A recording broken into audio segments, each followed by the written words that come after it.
Radhe Radhe. Shri Harivansh. Welcome back to my channel. कैसे हैं आप लोग? होप करते हैं सब अच्छे होंगे। तो आज हम बात करेंगे मोहिनी एकादशी के बारे में, जो कि है 8 मई को और दिन गुरुवार को।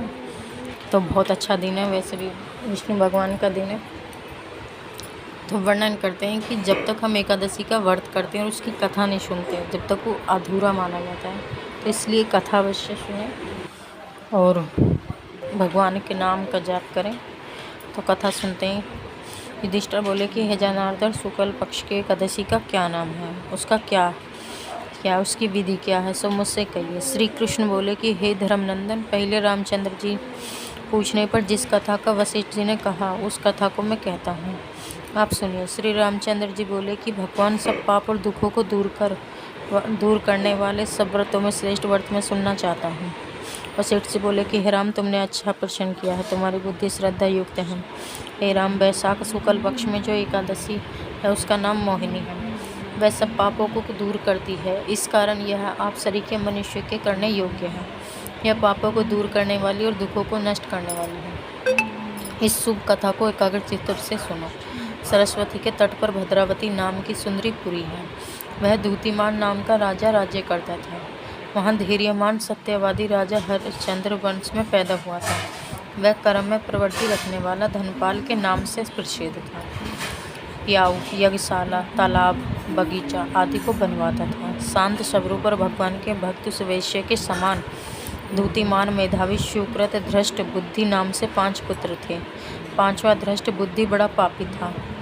वेश्याओं से रमण तथा दुष्टों से वार्तालाप में कुशल करता था और वह अन्यायी और दुष्ट था।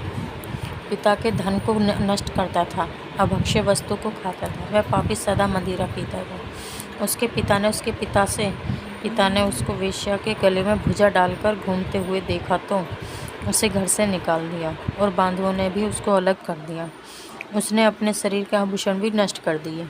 धन के नष्ट होने से वेश्या भी निंदा करके उसको त्याग दिया। वह वस्त्रहीन और भूख से व्याकुल होकर चिंता करने लगा कि मैं क्या करूं और कहाँ जाऊं। वह पिता के डर से वन में चला गया। वहाँ भूख प्यास से पीड़ित होकर इधर उधर घूमने लगा। फिर सिंह की तरह मृग, सूकर और चीतों को मारने लगा। हाथ में धनुष बाण और पीठ में तरकस लेकर बांधकर मांसाहार करता हुआ वन में रहने लगा। वन में विचरने वाले पक्षी, पशु, चकोर, मोर, कंक, तीतर और मर्शकों को मारने लगा। इसके अतिरिक्त और जीवों को भी मारने लगा। निर्दय दुष्ट बुद्धि पूर्व जन्म के पापों के पाप रूपी कीचड़ में फंस गया। दुख शोक से युक्त होकर वह दिन रात चिंता किया करता था। कुछ पुण्य के उदय होने से वह कौंडिन्य ऋषि के आश्रम में पहुंच गया। वैशाख के महीने में गंगा जी का स्नान किए हुए तपस्वी कौंडिन्य मुनि के पास शोक से पीड़ित दुष्ट बुद्धि गया।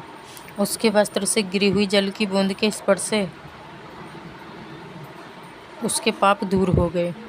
धृष्ट बुद्धि मुनि को प्रणाम करके बोला कि हे ब्राह्मण, ऐसा प्रायश्चित बताओ जिससे मेरा बिना यत्न किए जन्म भर के पापों का नाश हो जाए।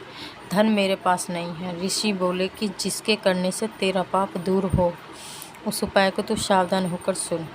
चैत्र शुक्ल पक्ष में मोहिनी नाम की एकादशी का व्रत कर।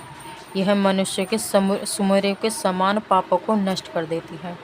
इसका उपवास करने से अनेक जन्मों के पाप दूर हो जाते हैं। मुनि के वचन सुनकर धृष्ट बुद्धि मन में प्रसन्न हुआ और उसने विधि पूर्वक व्रत को किया है। हे नरप श्रेष्ठ, इस व्रत के करने से उसके पाप नष्ट हो गए। फिर दिव्य शरीर धारण करके गरुड़ के ऊपर बैठकर विष्णु लोक को चला गया। तो इतनी बड़ी भारी महिमा इस मोहिनी एकादशी व्रत की है और इसकी कथा सुनने की है। हर व्रत की कथा अवश्य सुने, क्योंकि उससे क्या होता है कि हमें पता चलता है कि इस व्रत की क्या महिमा है, इसमें किस चीज़ का पूजन, किस चीज़ की भगवान किस चीज़ का वर्णन कर रहे हैं। तो हमें कुछ चीज़ों का विशेष ध्यान रखना चाहिए। और व्रत है 8 मई का दिन गुरुवार और जो उसका पारण रहेगा वो 9 तारीख को सुबह 5:39 से 9:29 तक रहेगा, यानी कि शुक्रवार को 9 मई को इसके व्रत का पारण करें। और कहते हैं कि व्रत में एकादशी का व्रत करते हैं तो उसको हम उसमें एक अच्छे से नियम लें, संकल्प ज़रूर लें। दूसरा, उसकी कथा ज़रूर सुनें। तीसरा, समय पर पारण ज़रूर करें, तभी हमें व्रत का पूर्ण फल मिलता है। तो इन बातों का विशेष ध्यान रखें और अपने व्रत को अच्छा करें। भगवान का नाम लें, भगवान का नाम जाप करें, भगवान की सेवा करें। अगली वीडियो लेकर फिर आएंगे। राधे राधे।